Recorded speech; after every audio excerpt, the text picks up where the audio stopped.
Assalamualaikum warahmatullahi wabarakatuh. Bismillahirrahmanirrahim. Rabbi shrah li sadri wa yassir li amri wahlul 'uqdatam min lisani yafqahu qawli.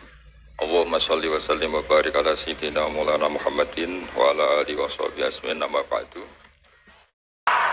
Jadi guyon itu ada dua. Guyon yang memang sudah selesai seriusnya. Saya pernah diceritain Mbah Mun, kata Mbah Mun, kiai maca kitab guyon itu dikritik. Maca kitab kok guyon, terus kata Mbah Mun membela diri. Mergo macane wis iso, mulane iso guyon. Nek ra iso wis runtusan sik. Anda baca kitab ndak bisa, itu bisa guyon apa ndak? Ndak bisa, roh kitab wis meriang. Jadi orang guyon itu bukti alim. Tapi ada juga guyon yang menghindari ngomong serius kayak moderator. Jadi ini masalah ya. Terus kecewa saya kedua, saya itu ngira Santri Proso itu katanya terkenal khusyuk-khusyuk, adabnya bagus. Ternyata ada percontohan yang enggak bagus. Di depan para gus-gusnya guyon. Jadi ini kekecewaan saya yang kedua. Nanti saya lebih kecewa lagi, ternyata yang khataman Fathul Wahab itu tidak paham Fathul Wahab. Itu lebih kecewa, tak bawa sampai mati itu nanti. Itu kecewa itu.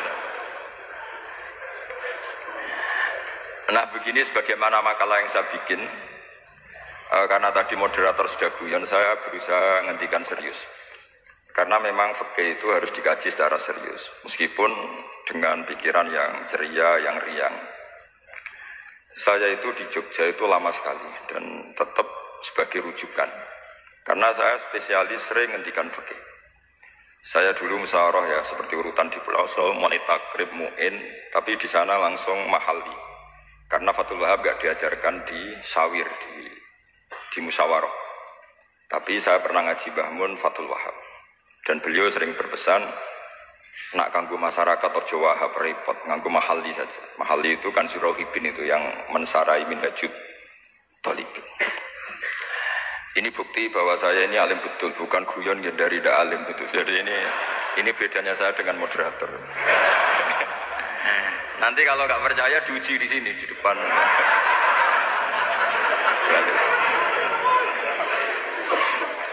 Saya ngaku alim itu bukan karena sombong, tapi keharusan. Karena begini ya, kalau kamu punya istri mau melahirkan, itu mesti nyari tulisan bidan. Barokahnya tulisan itu kamu tahu siapa bidan. Kalau kamu gigi sakit pasti cari tulisan dokter gigi. Sekarang kriminal kita adalah yang tahu Wahab tidak menulis ahli Fathul Wahab, ahli Fathul Qorib. Sehingga masyarakat itu susah nyari konsultan ahli fikih. Karena santri Peloso tidak menulis di rumahnya ahli Fathul Wahab, ahli Fathul Qorib. Loh itu penting supaya orang tahu. Setidaknya kenapa nyuwun sewu banyak, kalau saya boleh agak merovokasi. Dan itu bagus, provokasi itu bagus kadang, tapi untuk kebaikan. Kenapa orang-orang lain itu menjadi rujukan? Karena mereka memaklumatkan diri, dengar gelar RC, MA, terus ahli fikih. Tapi kita yang ngaji Wahab, khatam, musyawarah khatam, nggak nulis di rumahnya ahli Fathul Wahab. Setidaknya Anda nulis, konsultan kalau ingin mondok ke Peloso. Sehingga orang daerah kamu kalau mau mondok ke Peloso, konsultasi ke kamu. Tapi kita terlalu adab. Padahal awalun nubuwah itu dimulai dari at-tahaddi. At-tahaddi memaklumatkan diri kalau beliau adalah seorang nabi. Jadi kalau kamu boyong harus memaklumatkan diri. Saya tidak bakul baku, saya ahli Fathul Wahab. Nah ini khataman Fathul Wahab cerita baku. Wa itu innalillahi wa inna ilaihi raji'un. Ini harus gimana mau? Ya Anda harus tersiksa dengan keterwakilan oleh ini.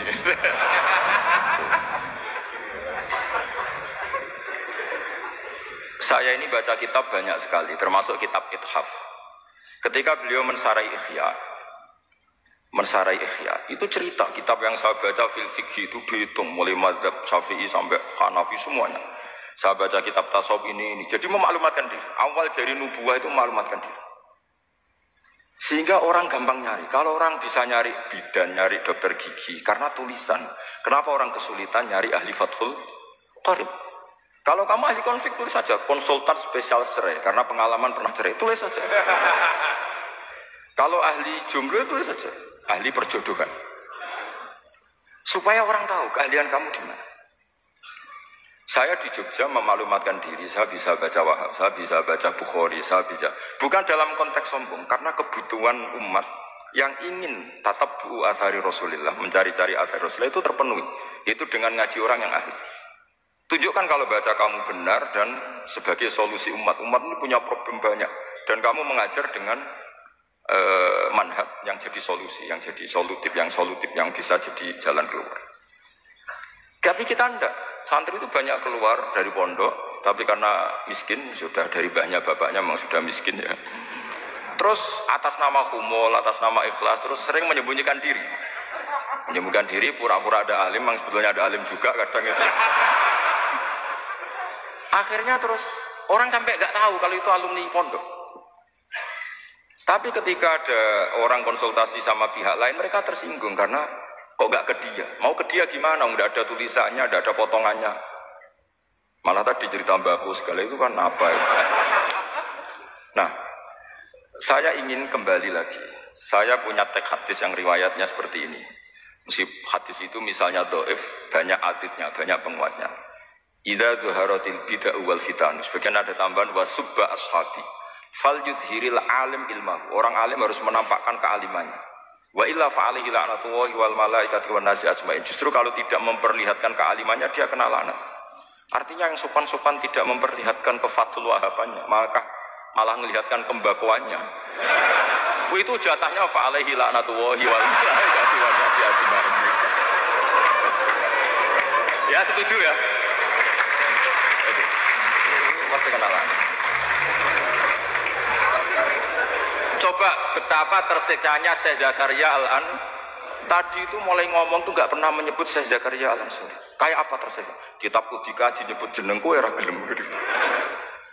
Padahal Syekh Zakaria Al-Ansori syarat menjadi orang alim seperti dari sekian tarjamah, istilahnya dalam bahasa Arab terbaru itu tarjamah itu Syekhul Islam Syekh Zakaria Al-Ansori. Itu saya pilih yang dari kitab Manhajus Sawi karanya Habib Zain bin Smith. Itu dari sekian manaqib yang saya baca di Sulaiman Al-Jamal, di mana-mana paling menarik itu. Syaratnya jadi orang alim itu dua, punya guru alim, punya murid alim. Karena Anda akan tersiksa, sangat-sangat tersiksa. Ngaji sama gurunya takut disuruh baca, gurunya alim, mau ngorek ya meriang muridnya alim. Itu yang dialami Syekh Zakaria Al-Ansori. Sehingga beliau ngendikan duqiqtu baina hajaraini. Saya ini ditempa dua batu, cara Jawa digebek dua batu. Mau ngaji ya takut karena gurunya alim alamah yaitu pengarang Fathul Bari Ibnu Hajar Al Asqalani. Mau mulang ya meriang, ikut di murid alim alamah jadi Ibnu Hajar Al Hitami. Jadi apa ngaji ya persiapan, sampai mulang ya persiapan. Kayak apa susahnya jadi Syekh Zakaria Al-Ansori, mau ngaji setoran ya persiapan, mau ngajar persiapan. Makanya kata Mbah Mun, syarat utama ulama itu harus punya murid alim. Saya pernah didhawuhi Mbah Mun, aku mau gak di anak Gus Najib, saya juga izin jadi kiai. Karena syaratnya jadi kiai udah anak alim di murid alim.